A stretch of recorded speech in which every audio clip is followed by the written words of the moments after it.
health supports. We need repatriation programs to bring our brothers and sisters home. Tonight, it has been 10 years since Manitoba apologized for its involvement in the Sixties Scoop. Tiara Wheatley will bring us an update. We have to make sure that we have someone that's there 24 hours a day. The ongoing push to get Nunavik to be able to dial 911 for help, a huge need in northern Quebec. I'm just honored to be to have the opportunity to give back to such a great program. And a coffee shop in Ontario that's giving back to a local Indigenous community, one cup at a time.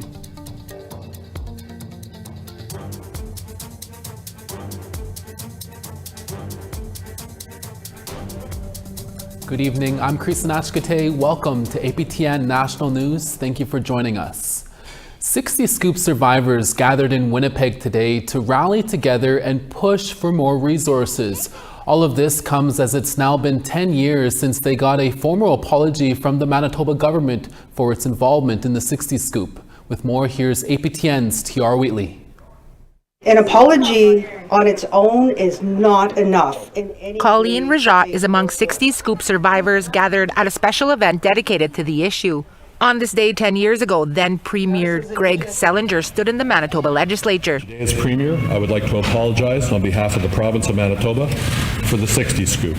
Now, with the help of the Anish Healing Centre, 60 Scoop survivors have come together to call on the Manitoba government to engage survivors, create programs, develop and implement a survivor-led strategy, and produce a public report about what's being done since the apology. We need much more mental health supports. We need repatriation programs to bring our brothers and sisters home. It's been estimated that up to 3,000 Manitoba children was sent to the United States. No follow-up was ever done on our children that were placed in these homes. Proper checks and balances were not put in place. Rajat also says more research and resources are needed to bring those children home. Southern Chiefs Organization Grand Chief Jerry Daniels is amongst those vowing to push today's Manitoba government into action. We will support your call for a public report, for the action, and for the recognition that the impacts of the scoop are not simply history. They are a lived reality. A lived reality many survivors chose to share on this anniversary. Those words struck hard. I have been living with a lost identity for most of my life. Not knowing who I am, not knowing where I belong, not knowing my culture or language. I struggled a lot growing up, endured physical abuse from my grade 1 teacher. I suffered physical, mental, and verbal abuse from teachers. I was called Dirty Indian. I had one teacher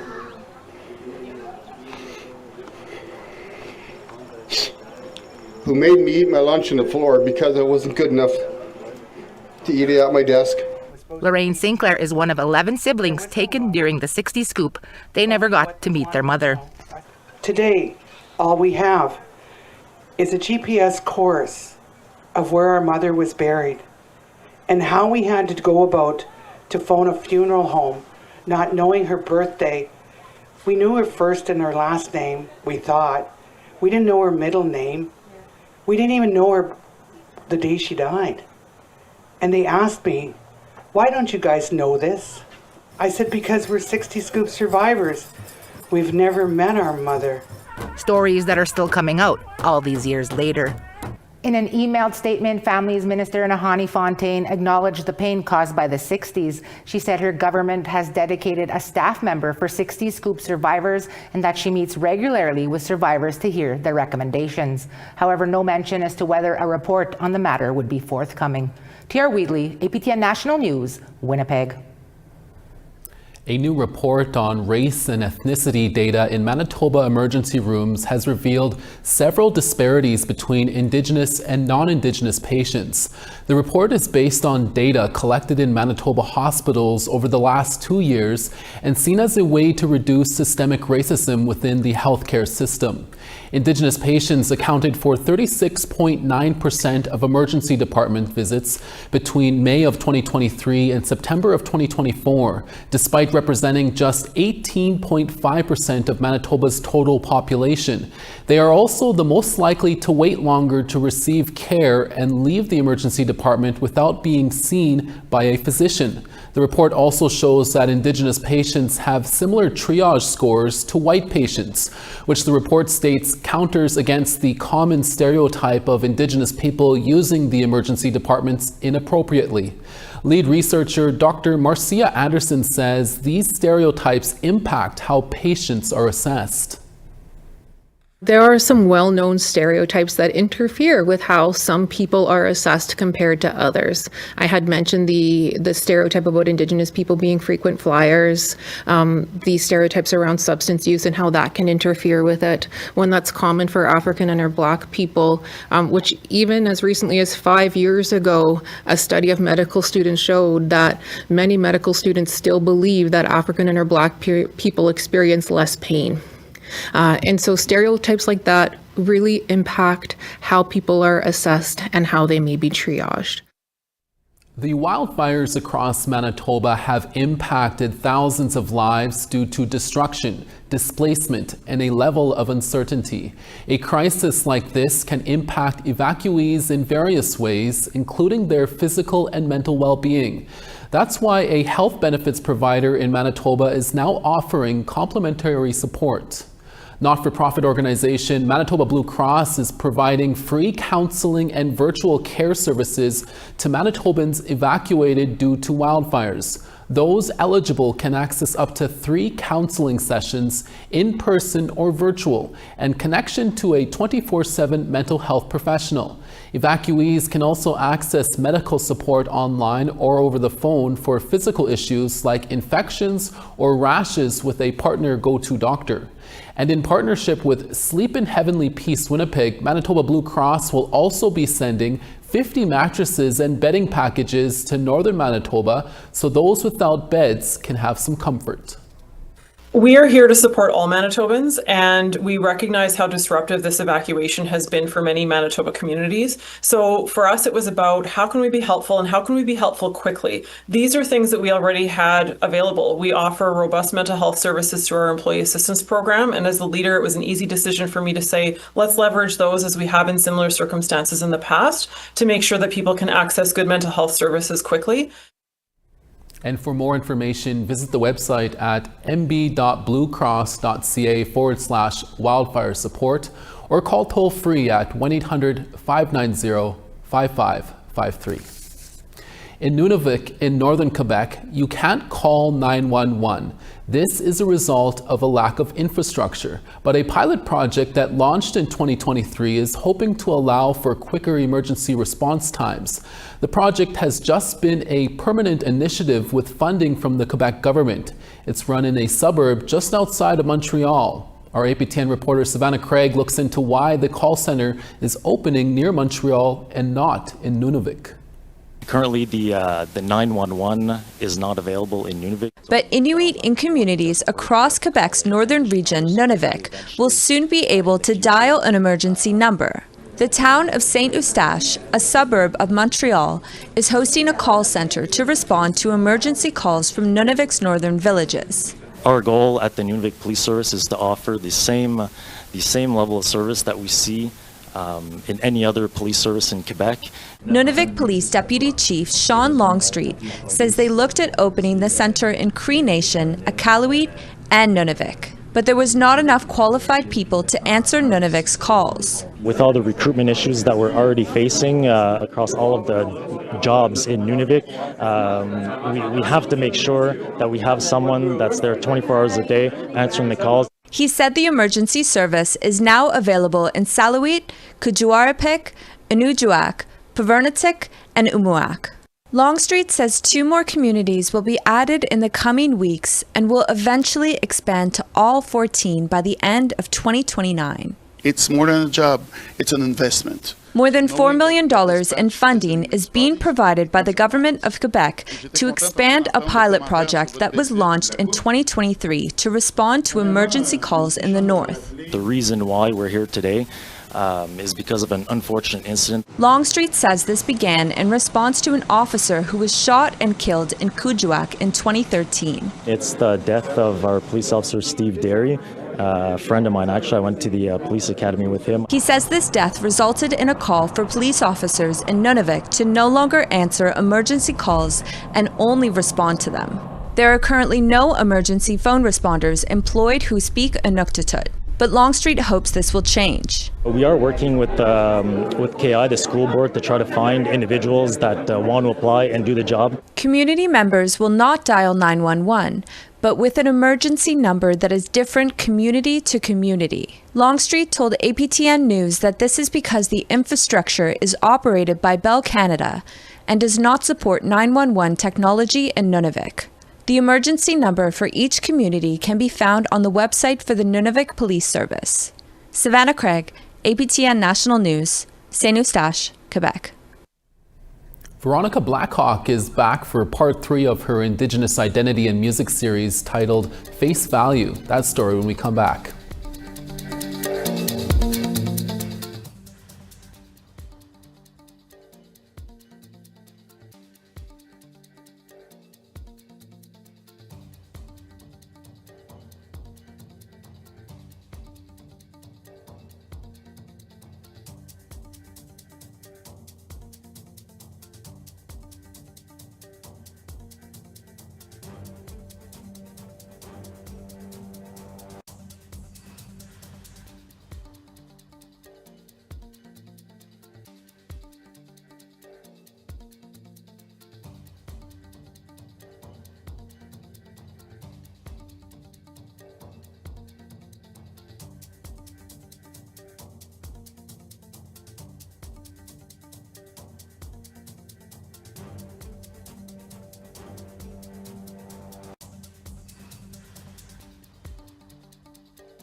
Welcome back. Tonight on part 3 of Face Value, APTN's Veronica Blackhawk continues to explore the conversation around identity, lineage, and kinship.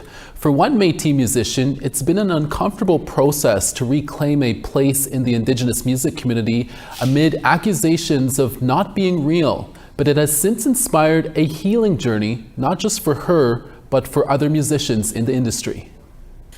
You see the way they play, say to be a part of change, I think they lie. Megan Meisters is a musician by the name Iskway. She's a registered citizen of the Manitoba Métis Federation, born and raised in Winnipeg, under the care of her maternal grandfather, who passed down his knowledge of Métis culture.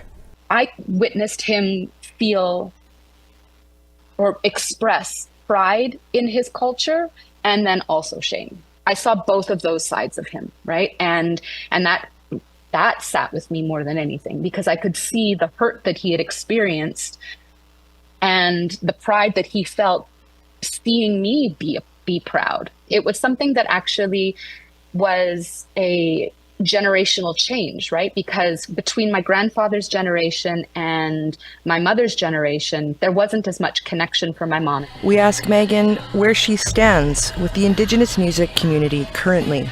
Definitely in a different place than it was a few years ago. It has changed quite drastically in the last couple of years since I was accused of lying about being Indigenous. The majority of my career was spent within the Indigenous music community specifically. And the friendships that were built that have sustained the test of time are family members. For Megan, the lines between culture and identity have always been blurry. Métis people are, known as prior to being a half-breed nation. And I think this is a really important piece, is that the bits of culture that came down that were specifically Métis when you're an urban kid aren't necessarily as obvious. Music was a way to explore these lines and advocate for others like her grandfather and herself. Having heard firsthand what he experienced and understanding very early on that my experiences were and were going to continue to be different, because I look like his kin, but I'm not the same shade of skin color. I've always been aware of this. And to me, it was important to utilize this in a way that could raise awareness, could give back to community. Despite criticism she's received, Megan encourages the dialogue. I'm tired of being uncomfortable about being a part of this conversation from that side. I'm not sitting here as a victim. I'm sitting here as, hey, this happened, but where can we go from here? We have our kinship ties, we have our lineage.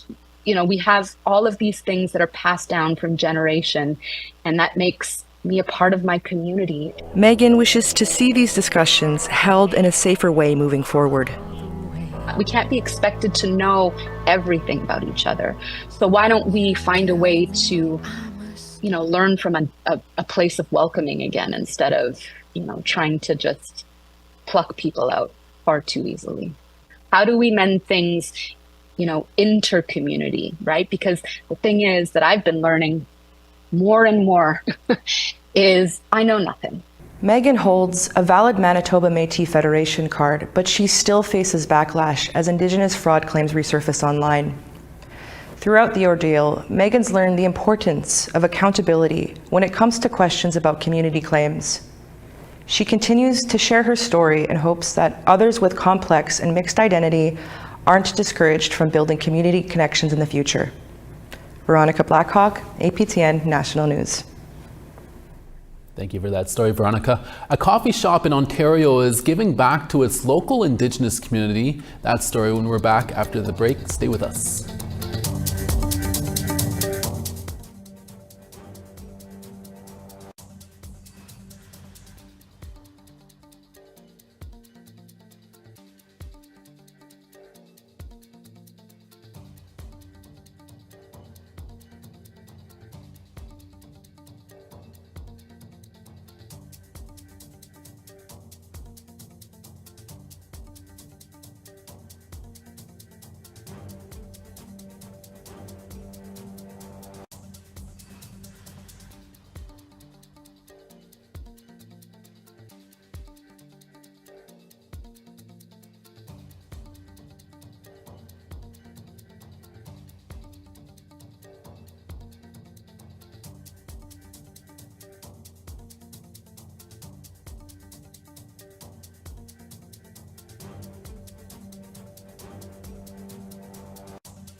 for staying with us. Time now for our photo of the day.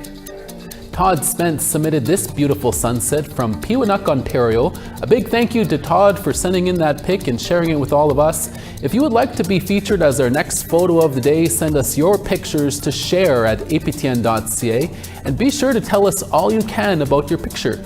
Now let's take a look at tomorrow's weather forecast. On the East Coast, St. John 17 in rain, Charlottetown 25 in showers. Nuujjuaq 5, La Grande River 13. Gaspé 27, Quebec City 22. 24 in Ottawa, Sault Ste. Marie 24. 19 in Timmins, Big Trout Lake 20 in sun. Churchill 18, Thompson 20 in sun. 24 in Gimli, 22 in Prince Harbour. 23 in Yorkton, showers in Saskatoon at 23. 16 in Stony Rapids, Uranium City 15. Peace River 19, Fort McMurray 20 in sun. 27 in Medicine Hat, Red Deer 20. Bella Coola 16, Campbell River 20. 22 in Fort Nelson, Smithers 19 in showers. Whitehorse 22, Old Crow 26. 26 in Trout Lake, Yellowknife, sunny there and 19. 13 in Colville Lake, Polituck, +1. 5 in Chesterfield, Whale Cove 7. And Clyde River 1, Agulik, +6.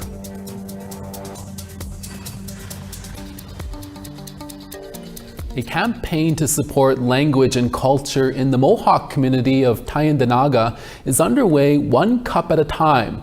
The goal is to raise $10,000 over June, which is National Indigenous History Month. Here's APTN's Annette Francis with that story. Jira Barberstock serves up a fresh brew of Cavendish tea. Under that brand name, she's created an assortment of 7 teas and 5 blends of coffee, all inspired by Haudenosaunee and Anishinaabe teachings. This one is called Love Tea. It's really special for me to have a tea and coffee company. First of all, I absolutely love tea and coffee, especially tea.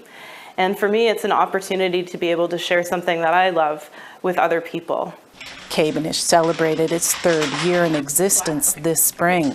Barberstock says sharing cultural teachings and language is a vital part of what Cavendish is. That's where our roots are. So for example, this month we're involved and we're calling it Give Back Month.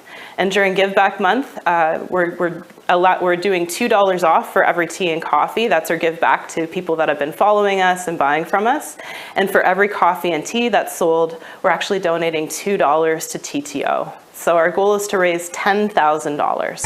According to Callie Hill, that money will go towards language and cultural programs at the new Gwandagay Center, which is currently being built.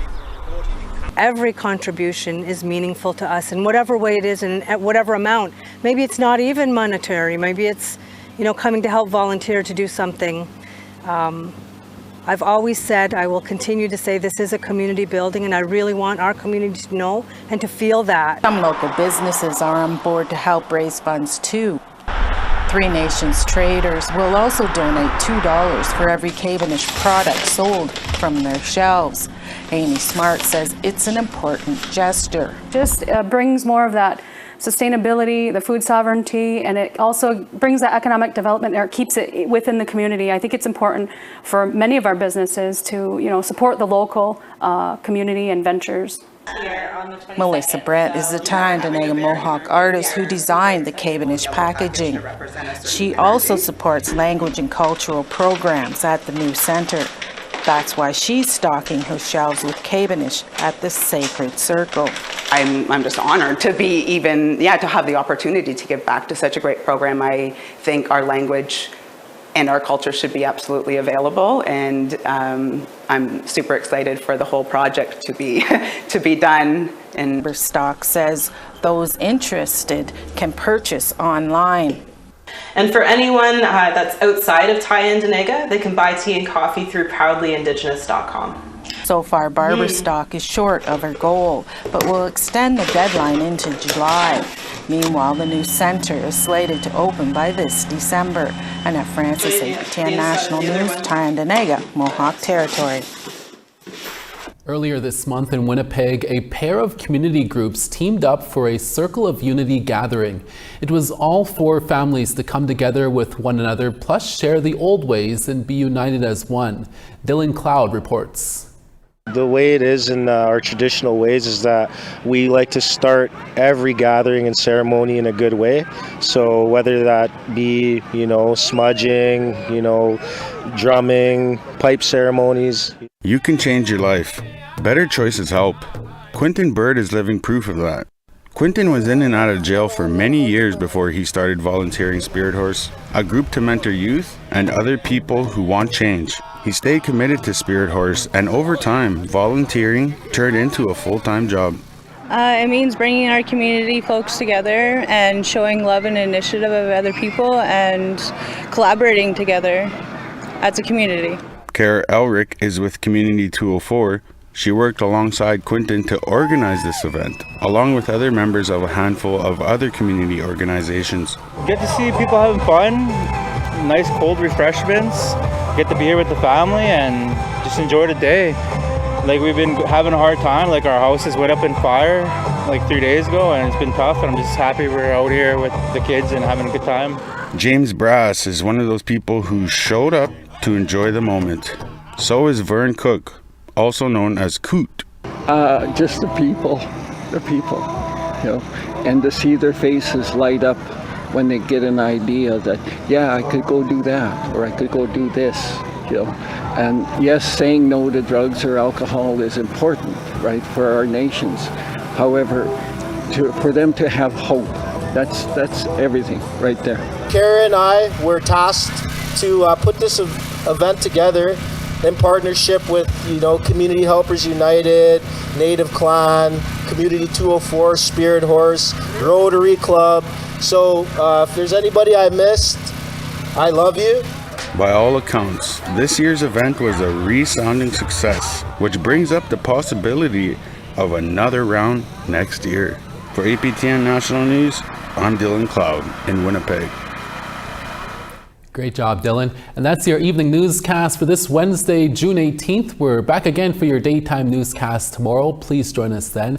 From all of us at APTN National News, hi miigwech masicho kwana. Thank you for watching, and we'll see you again. Ekse.